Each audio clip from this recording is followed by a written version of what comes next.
A day in my life as a human being na nakatira sa empty Spain.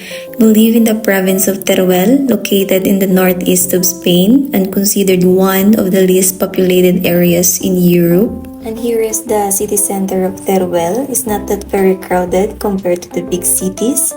At dito, kung saan kami nakatira, yung downtown, nasa taas, merong elevator dito papunta sa city center nila dahil yung bahay namin nasa baba siya at hillside, nakakapagod akyatin pag hindi ka mag-elevator dito. Pero kung trip mo din naman mapagod, okay lang naman na maglakad ka, akyatin mo, 'di ba? Tingnan mo naman kung saan ako nanggaling, 'di ba? Ang taas siya, super mataas.